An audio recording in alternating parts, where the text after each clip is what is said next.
Hello, welcome to the Teague, Ritchie talk show, where we talk about the ins and outs of football with my dad, Daniel Ritchie. Welcome. What's up, guys? Man, incredibly grateful you guys are coming to spend a couple minutes with us. So, Teague, let's jump right in. You wanted to start off on the front end with the 2024 NFL mock draft. All right, so we'll go. I'll take the odds, and my dad will take the evens. So, first, the Bears, obviously, Caleb Williams. And honestly, I don't know why some people are doubting him, because even if he is a so-so quarterback, he'll be solid for the Bears, especially with this whole, Keenan Allen, DJ Moore, and, I think they got a really good running back, so I think that's going to work out for them well. Yeah, just picked up DeAndre Swift in free agency, so Caleb's walking into a good situation there in Chicago. So number 2, Commanders just traded away Sam Howell in the offseason, so they have no quarterback at this point. So it only makes sense to me. Take the North Carolina boy, Drake May, number 2. And so another quarterback off the board with the second pick in the draft. Yeah, Patriots, I think, obviously going to be the same thing.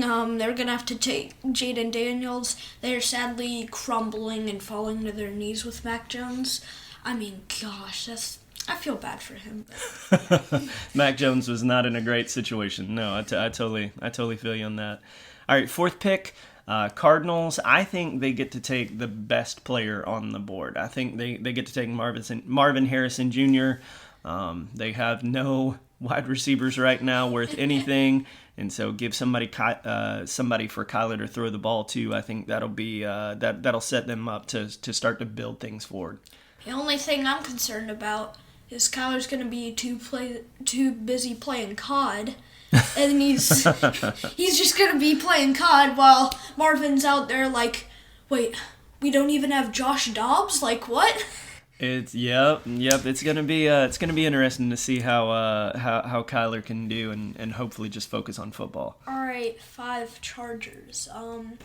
They've let go of Keenan Allen. They need a good passer, but I think this will actually be perfect for them. I'm going with Brock Bowers from Georgia. Oh, okay. I just saw how Keenan Allen worked. He's kind of the same thing, just at tight end, because Keenan Allen, he was just a big receiver that could block. Kind of the same thing with Brock Bowers, but he blocks more. Yeah. And that'll be perfect. Oh gosh, man, they lost Austin Eckler. I forgot about that. All right, so with the 6th pick is the New York Giants. You could go a few different directions. You could go quarterback. You could go receiver. To me, it just makes so much sense. You got Malik Neighbors still on the board. Wide receiver situation there, New York is terrible. So with number 6, Malik Neighbors, easy pick. All right, number 7 for the Titans.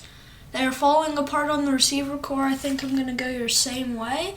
And I think I'm going to go Brian Thompson. Is that it? Oh, so you're gonna take Brian Thomas over Rome Odunze, huh?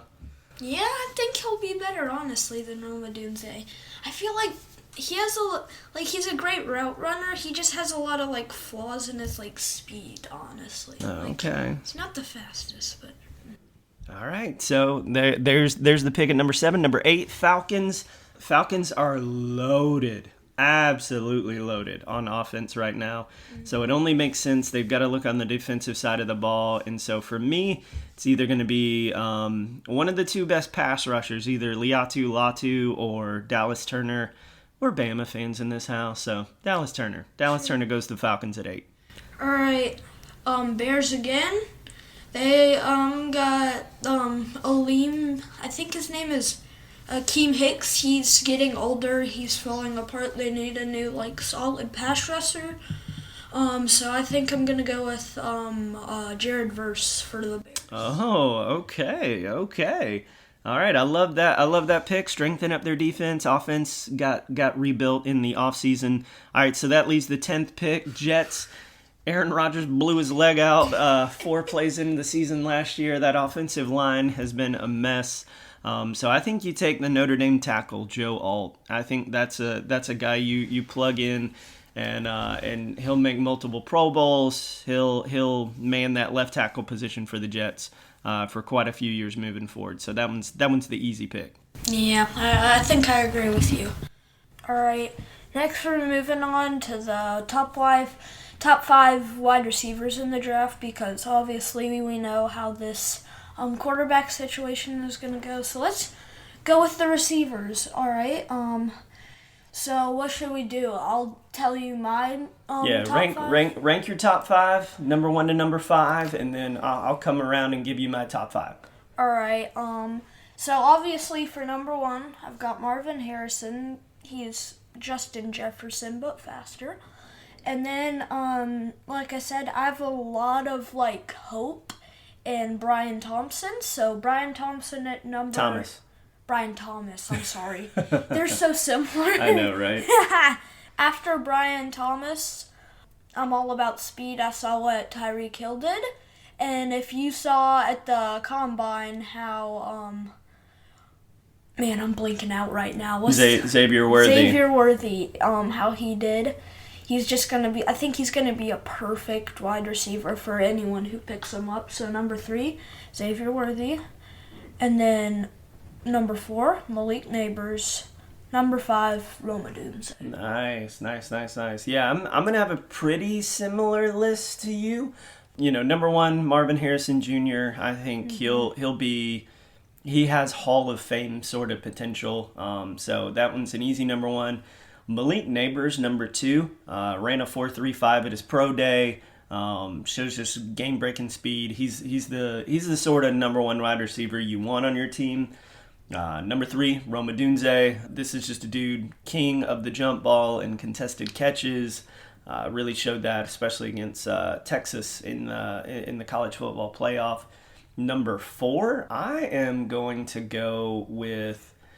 Oh man, it's such a debate. I'm gonna go with Brian Thomas. To your point, dude's super fast, and it's just hard to. You can't coach speed. And then number 5, I think I'm going a little bit off the radar. I'm gonna change things up from your Xavier Worthy pick. I'm gonna go Ladd McConkey from Georgia. Just super quick, super fast, great route runner. I think he'll be a guy who will set a team up for the future here very, very soon. Okay, I like that idea. That's pretty cool. All right, welcome to our next segment. This is Bang or Bust, where basically I'm gonna choose one bang draft pick and one bust draft pick, and same for my dad. So my bang draft pick, honestly, I think it's gonna be Brian Thomas out of LSU. I just like him so much. And then my bust is the wide receiver for Florida State. Keon Coleman. Yeah, Keon Coleman. I just don't think he's gonna be. He has a lot of failure potential in him, but. He's kind of slow, slow in and out of his breaks, 4.6 40. So yeah, you're right. He might not make it work in the NFL. So for me, the bang, the guy that I think it's going to be a hit draft pick and not necessarily a first round draft pick, I'm going to go wide receiver from the University of Florida, Ricky Pearsall.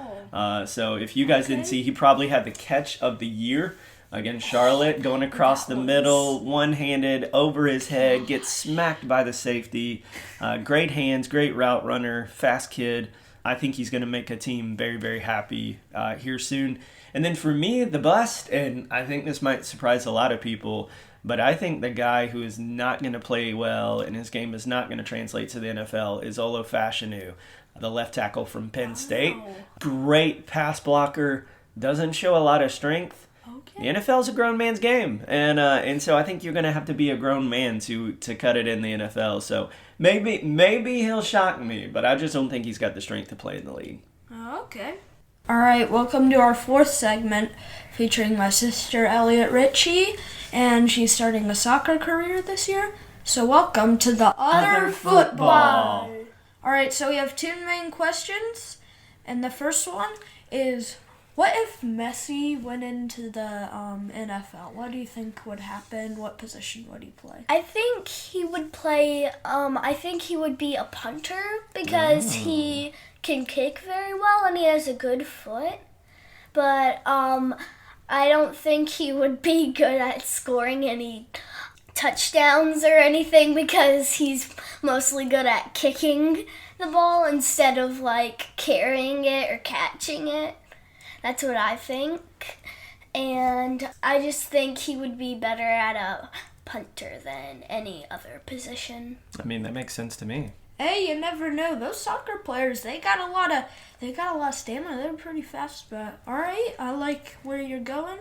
And the next one is, what if Patrick Mahomes went into the Premier Soccer Leagues? Well, I actually don't know because he's like a good punter, and he is a punter. He's a pretty decent athlete, Yeah. but it's like, who knows? I think Messi's going to do a better job at punter than maybe Mahomes is going to be as some sort of soccer player. He might be a good goalie. He's a big dude. Maybe. Oh, yeah, he's like 6'4". Right? Yeah.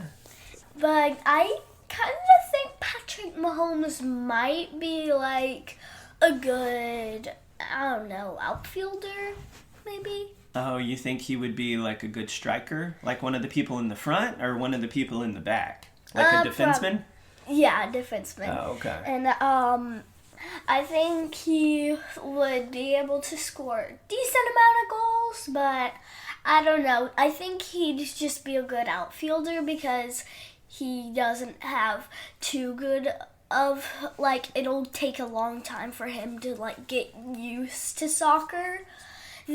Because he's been so long in football, Okay. and he's so good at football, he might mess up in places and think it's still football when it used to be called football in some places. So he might sign up for that, and then he'll be playing soccer. Maybe. I guess we'll see. Well, thank you for coming with us and just talking to us about that. So. That was good double football inside, Hayes. Good job. Thanks. All right. Our fifth segment, sleepers, letting you in on all the sleeper picks. Where I'm gonna choose 2 sleepers. My dad's gonna choose 2 sleepers. So I'm gonna start this off with Malachi Corley from Western Kentucky. I just feel like he's such a good route runner. He's small. He's very shifty. I don't think it'll be hard for people to catch him. Dude's rocked up, 210 pounds, 5'10". He's a hard guy to tackle. It's a running back billed as a wide receiver. It's kind of scary. You're not wrong. And then I'm sorry, but like I am obsessed with wide receivers in this draft. I think this is a great wide receiver draft. So I'm gonna change it up and go for a running back. And I've seen him since the start of this college year, and it is Blake Corum from Michigan. He's a small but stocky dude. He's fast, and it's so hard to tackle him. He can find holes pretty well. It's just he's a very well-rounded running back, and I think he would be a solid running back for someone who picks him up. Yeah, 100%. So, for me, the 2 sleepers that I definitely see as guys that are going to go a little bit later in the draft, but I think they're going to perform well in the league. First guy's A.D. Mitchell, the other wide receiver from Texas. Didn't run a 4.2 like Xavier Worthy did, but he's still fast and can jump out the gym, has great hands. I just think, like, sky's the limit for a guy like him. And then, I don't know, man. So my other sleeper, we talked a little bit ago about how the NFL's a grown man's game. There is not a more grown man than T'Vondre Sweat. All 6'5", probably pushing 400 pounds. Dude is enormous, and so I think NFL is built for a guy like him. So keep an eye for T'Vondre Sweat. Probably go mid-second round, but I think he's gonna make a big impact in the league. Yeah, we gotta make sure he ain't like putting super soldier serum in him. we gotta make sure we ain't letting like the Hulk play for us. But all right, welcome to our last but not least segment. We're gonna talk about all the off-season moves from trades to free agency. All right, I think our main question today is what would be more helpful for the Ravens or the Eagles, Saquon Barkley or Derrick Henry? Yeah, I mean, it only makes sense that it's like, the Ravens have not had a stud running back good grief, since Jamal Lewis in the early 2000s. And so I think you put the best running back of this generation with Lamar Jackson. I don't know. Makes a lot of sense that team's gonna go a long way. Duo, bro. Yeah. Yeah. And then Saquon Barkley, honestly, he would be good with the Ravens, but honestly, I think he's perfectly placed with the Eagles. With sadly, Jason Kelsey retiring. Yeah. But who knows? He's floated some whispers out there that maybe he's not done. So who knows? Yeah. We still got a long way before August comes around. So maybe we'll see the bigger bearded Kelsey brother here in the league soon. But then like Saquon Barkley, he's got a pretty good lineup. I mean, the Eagles team is stacked. I'm surprised this year how like they did not make it to the Super Bowl. Literally every position had an outstanding player for them. It's just... Hey, it just shows you it's a hard thing to get everybody on the same page at the same time and to string a bunch of wins together. It's hard to win in the league, that's for sure. All right, now let's talk about some of the trades. Justin Fields to the Steelers. Yeah, and for like Kenny Pickett to the Eagles. What do you think about that? It's just crazy to me that here are two guys that started in the NFL last year, and both of them traded for late round draft picks. I think Fields was a fifth, Kenny was a sixth. I mean, that to me is just bizarre that it's like the most important position in the league, and these guys are going for spare parts.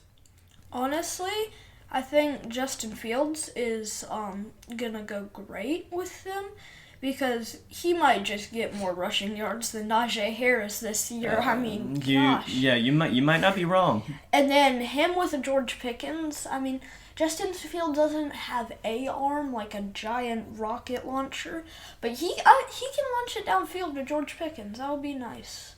And then Kenny Pickett, that'll be a perfect backup for Jalen Hurts. No, I agree. Philly needs a good backup. As much as Jalen runs, it's probably a decent likelihood he's going to get at least dinged up. So it's great to have a good safety net in Kenny Pickett. All right. Sadly, Aaron Donald retiring. Oh man, yeah. But I mean, I think that'll be one of those guys where I think Teague, for like your age, you're gonna look back and go, man, I got to see one of the greatest defensive players of all time. It's sad to see him go, but I'll be interested to see who begins to take that mantle of best defensive player in the league, whether it's going to be like Myles Garrett or T.J. Watt or some of these other stud pass rushers that are across the league. But yeah, sad to see Aaron Donald go. But yeah, it's just so sad to see, like you said, just one of the greatest players of all time to just bye-bye, Anything else, any other trades, free agent moves you want to talk about? I think we covered a lot of ground. All right. That was our first episode of the Teague Ritchie Talk Show. Thank you for listening.